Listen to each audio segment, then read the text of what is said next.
What's up, everybody? It is Sam Lance, and I am here with Jackson Bezdek, and it's time for another episode of The Hum, a Kansas Hoops podcast via the Field of 68. Today, we got a pretty simple episode. We'll be bringing on Sports Illustrated's Kevin Sweeney to talk Kansas Duke, one of the biggest games of Feast Week. So, without further ado, let's just go ahead and get into it. Episode 48 of The Hum, a Kansas Hoops podcast, coming up next.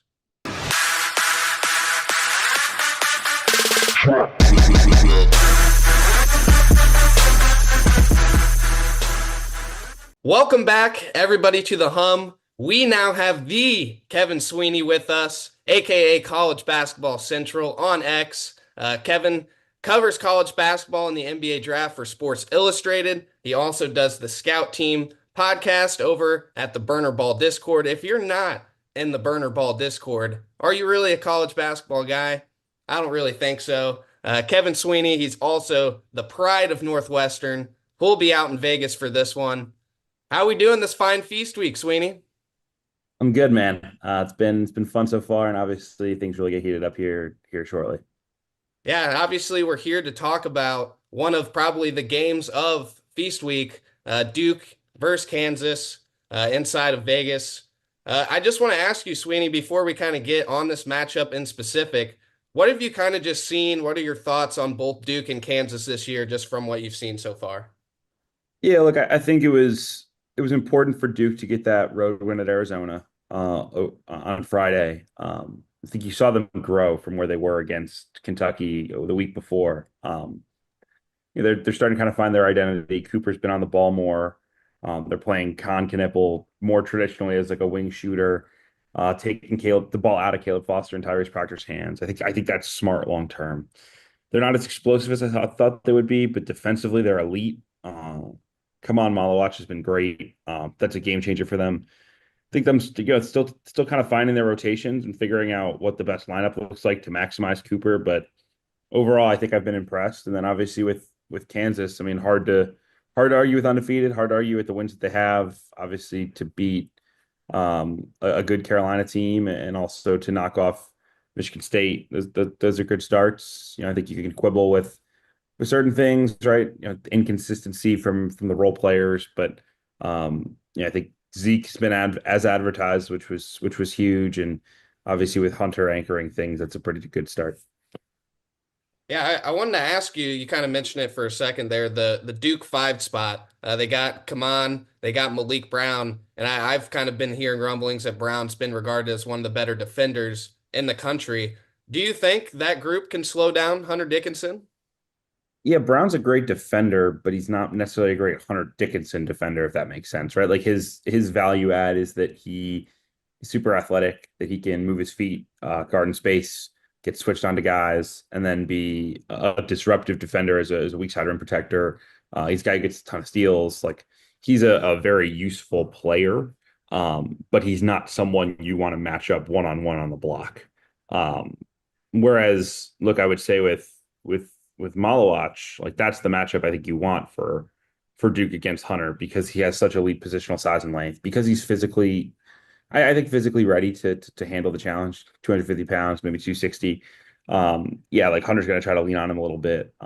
They'll try. I think they'll try to use Hunter in screening actions and try to put Malawach in difficult spots.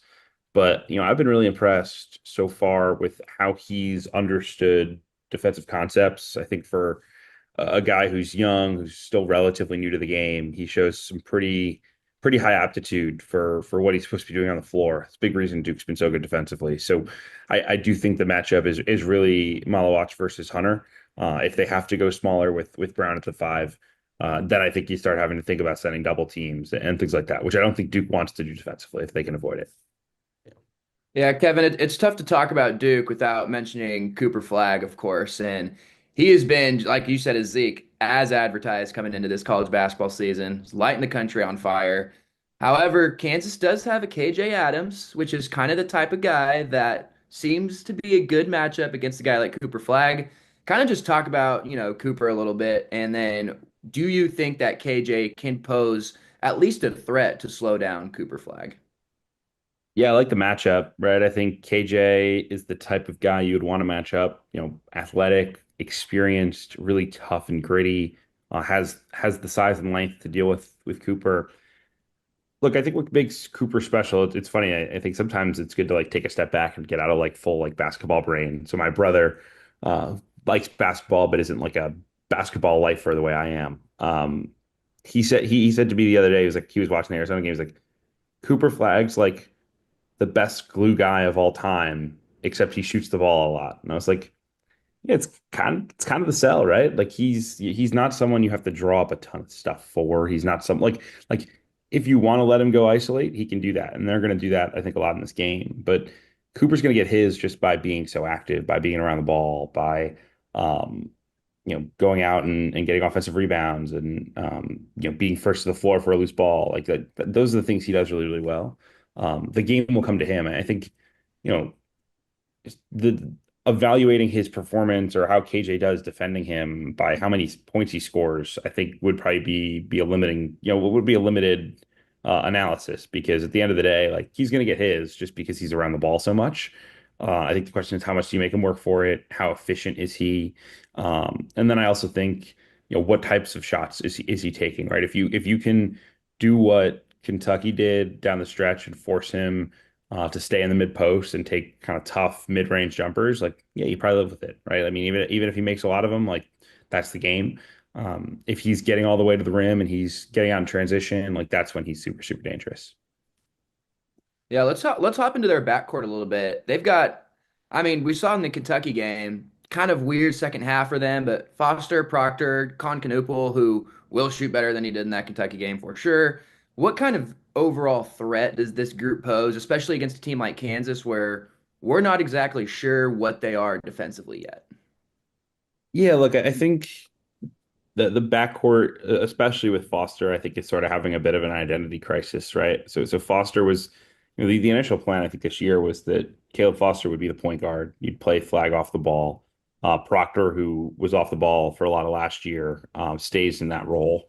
Um, and I think very quickly they've sort of pivoted to let's keep the ball in Cooper's hands as much as we can. Let's play Foster and Proctor sort of as combo guard, secondary creators, and then Knipple at the three as a true wing. I think because of that, Foster has really struggled in some of these bigger games. Like he was quiet against Arizona. I would say he was flat out bad against Kentucky. But he's obviously a super talented kid. Like he's a 6'5" shot maker, a guy who can create his own shot, which is something they need. And I think Proctor has settled into being like a lower usage, hunt threes, uses positional size defensively. Like those guys kind of are what they are. So I don't know that I would be super concerned if I'm Kansas about, oh, like how are we going to defend those guys? Because I don't think they're going to be on the ball a ton. But I think the most important thing for Duke is that those guys are making threes, that they're understanding their role, and that they're opportunistic in transition. Duke has been, I was looking at the synergy numbers yesterday. Duke's been below average in transition this year.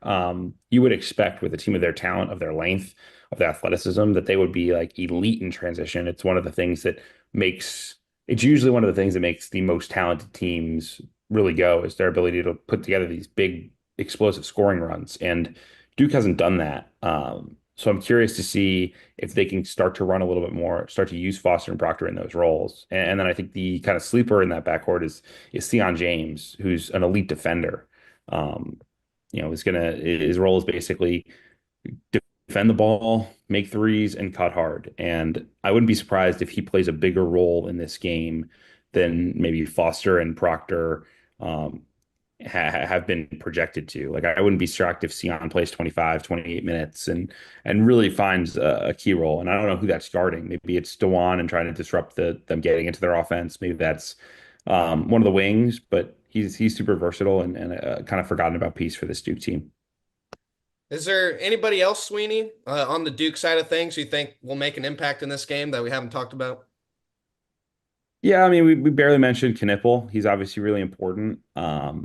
His gravity as a shooter is just so strong. Like you have to, like when you watch film, like you see teams like gamble a lot to try to get steals when the ball is coming to him because I think if he catches it clean, it's trouble.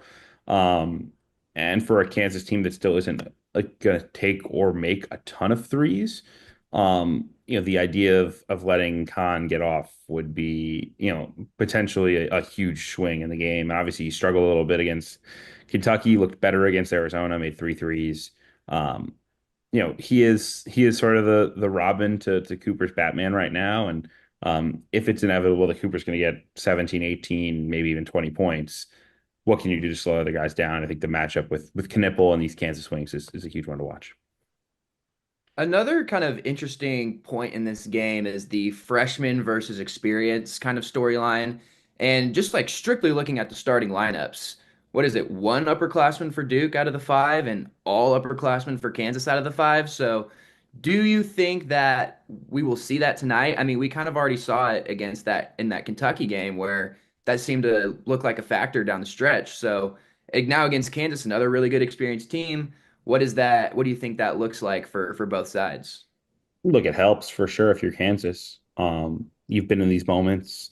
I will say I thought Duke has played pretty mature basketball. Like even I know people made it out to be all about experience and whatever in the Kentucky game. At the end of the day, like Duke had two possessions to go in the game with the best player on the floor and just didn't make the play. I don't know that was Cooper being 17 as much as that was Kentucky being good. I thought the thing that was important for Kentucky was the fact that they'd been in a lot of wars, and when Duke was making their runs and Duke would take a lead, Kentucky didn't go away and hide. And I think that is kind of the same thing with Kansas. Like you're going to take punches in the mouth from this Duke team. How do you respond? I think the fact that Kansas has been in those moments is super super valuable.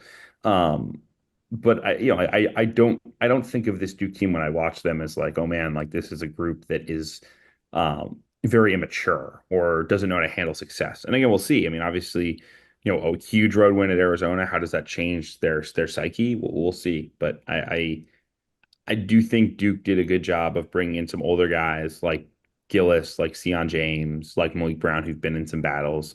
Proctor's a veteran. So I think all that helps. And we'll see how they deal with it. Again, I'd rather be 23 than 18 in any college basketball game. That's just the way it goes. But Cooper Flag does tend to be a bit of a great equalizer on that front. Sweeney, before we wrap up, and I'll ask you kind of some keys to the game, score prediction, I want to ask you these two big questions. Who has the best chance to win National Player of the Year? Is it Flag or is it Hunter Dickinson? And who has a better chance to win it all in your mind right now, Kansas or Duke? Man, I fear this is going to get clipped in the wrong Yeah, way. I don't want to get you in trouble, but I, I think Cooper's probably has the inside track for National Player of the Year, at least over Hunter. Hunter's been great. Like I give him credit. He's gotten better. I just think even if unless Kansas is number one and he sort of gets you're the best player on the best team type of situation, I think the impact Cooper makes every possession will people will start to notice. Obviously, there's so much tension around him. I would say I would lean Cooper. As for a title, man, uh, I think today I take Duke. And again, we could do this again next week, and I might choose Kansas, and the week after I might choose Duke again. Right? I think that's just kind of the way it goes. Like, I do think Kansas has probably gotten unnecessarily criticized for not winning with enough style or flash early on. Like they're really good, some ways sort of reminiscent to the title team in 22, right? Where all year you could kind of poke holes, and at the end of the day, they were just an old complete team that knew how to win. I do think there's some similarities there, but I do think that Duke's ceiling is probably the highest of anyone in the country. And the fact that early on, it's not, the fact that you're early on and guys are still learning and you can go on the road and beat Arizona and you can go, play these games the way they have and defend the way that they have. I think right now, I would probably be most scared of Duke if they came up on a bracket. what would change your mind, Sweeney, for it to be Kansas next week? I mean, obviously Tuesday, if a win there would make a statement. I think overall though, it's sort of like the continued development for Kansas, on the wings, right? Like at some point they got to find a way to get Storr and Rylan Griffin consistently playing at a high level. I just don't think they're there yet. I think Rylan's been better lately, which is big, but um, I think when you think about Kansas's best teams under Self, they've always had like a wing that can go get one. And I think you hope that it can be Store at some point this year. And if it's not, I think that is something that could hold them back come tournament time. But look, again, they're very old and they're very complete. They have good point guard play, high level big, shooting experience. Like they have the requisite parts to go win the title. And yeah, that was less a Duke, less a Kansas criticism and more a pat on the back to Duke and their early success. All right, Kevin. Kansas Duke is tipping off. We got the broadcast on. In the top right corner, we have a graphic. It says Kevin Sweeney's keys to victory. 2 for Kansas, 2 for Duke. What does that graphic say? For Duke, the keys to victory would be keep Malawach out of foul trouble. He needs to stay on the floor and give them at least 23 to 25 minutes, like bare minimum, ideally a little bit more. And then I think the other would be backcourt stability. Like they don't need Foster and Proctor to win them the game, but they need them to not lose them the game. I think for Kansas, it's make Cooper work, right? I think I kind of alluded to it. He's going to get his, but what type of buckets are they? Does he have to kind of grind his way to 20 or is he kind of cooking early on? And then I think protecting the 3-point arc is essential, right? If Knipple and these guards start making threes, it opens things up for them to play in ball screens and throw lobs at Malawach. It opens the floor for Cooper, so you can't kind of come down and rip the ball like Kentucky did late in that game. You have to find a way to stop the other guys and then hope that Cooper works for his. All right, Sweeney, what about a score prediction? I think this one will be a little bit of a slugfest. I'm going 74-70 Kansas in this game. I'm going 74-70 Kansas. So Ken Palm has it 75-71 Duke. I think that's around the right total. Yeah, I'll say Duke 72, Kansas 70. Close one. Oh yeah. I What mean, about yeah, you guys? I could come up with 2 different numbers, but I was thinking 72-69 Kansas. So kind of right on where both of you guys are at. So I think I like that slugfest, big arena. Who knows who's going to shoot well in there, but they're going to get after it. Well, all right, there you have it. A little Duke Kansas preview with our man Kevin Sweeney. Thank you so much, Kevin, for coming on, joining us, and good luck in Vegas. Don't lose too much money on that blackjack table. Thanks, fellas.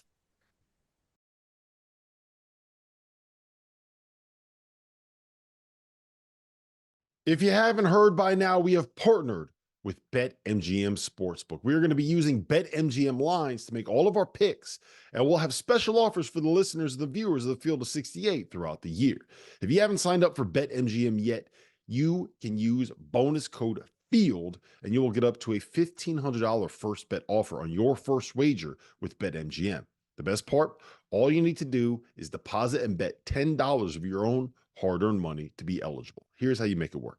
Download the BetMGM app and sign up using that bonus code FIELD. Deposit at least $10 and place your first wager on any game, and you will receive up to $1,500 in bonus bets if your bet loses. Just make sure that you use that bonus code FIELD when you sign up.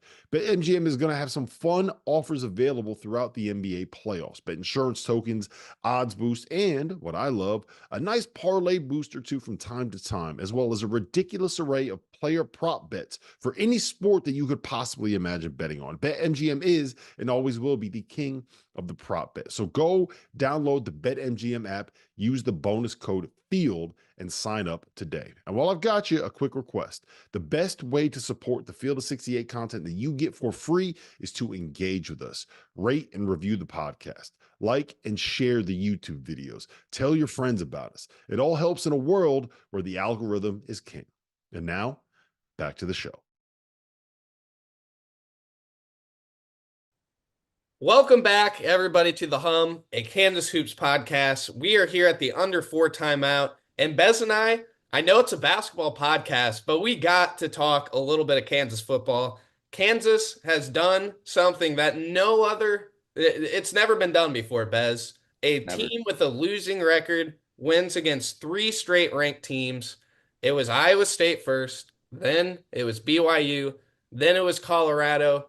It has been claimed that by our good friend Mike Vernon, Kansas is the season ruiners. That is the role of the Kansas Jayhawks this year. And I'm not going to lie, Bez, I love it. I love it. Playing spoiler is pretty fun. It's pretty fun, especially when you go on the road. Playing spoiler on the road is super fun, like in Provo. It's when you look 100 years from now about like Kansas football in the Urban Dictionary, it'll just have that losing record beat 3 ranked teams in a row. It's just like, of course, Kansas is gonna make something happen, but God forbid 3 winning seasons in a row. Like that would be way too much to ask for. So, but spoilers fun. It's frustrating, but it's fun. I'm trying. That's what I was about to say, Bess. I'm trying not to think about the Illinois game that I traveled I know. to. I'm Yeah, trying not to think about all the other games that happened early on in the season, like West UNLV. Virginia up 10 with 3 minutes left. I'm trying to not think about all that because if you start thinking about all that, you start thinking about how Kansas probably should be potentially playing for a spot in the college football playoff. And I just don't want to talk about it. What I do want to talk about, though, is Devin Neal because Ooh. Devin Neal, I Hmm. think, with that performance, has solidified himself as probably the greatest Kansas football player of all time. Yeah, I mean, he's in the conversation for sure. He's in the conversation for greatest state of Kansas. Is that what you're saying, or KU like University I of was saying Kansas? KU specifically, but Yeah, I mean, you can go to the state. Like he's top five. I don't want to hear any argument that he's not the top five. Obviously John Riggins, Darren Sproles, a guy named Barry Sanders. They didn't have two terrible careers, but when you look at like, it's more about how he came to KU. He comes like he shouldn't have come to KU. He could have gone a lot of other places that had way better pedigree at the time that developed running backs, but he didn't say, no, I'm and staying home. he could be in the NFL right now, but he decided to Yep. come back. Yep. He wanted to stay home. He wanted to turn this thing around. And he did it, dude. I mean, that's a teenage homegrown kid who stepped in as a 17-year-old and said, I want to change this around. And now you look 4 or 5 years later and he's absolutely done it. Yep. There is no new stadium without Devin Neal. Nope. There is no, waking up on Saturday morning and actually feeling some sort of hope without Devin Neal. It just doesn't exist. So we wanted to close, give a little hats off to Devin. Thanks. Jayhawk Nation loves you. Jayhawk Nation is going to support you all throughout the NFL. And I know that I'm going to be drafting Devin Neal in every single dynasty rookie draft Yep. I have. So Yep. I don't That's care all. what round it's in. If I First. see that Devin Neal is in danger of being taken, I'll take him early. I don't care. I really Look at don't him. care. It's happening. You got to do it. Real deal, Dev Neal. Well, all right, y'all. That's all we have for today. We will be back after the Duke game to kind of go over that, what we saw. We'll try to get a guest on for that as well. But that's all we have today. Hope you enjoyed a little Duke preview with Sweeney. See you next.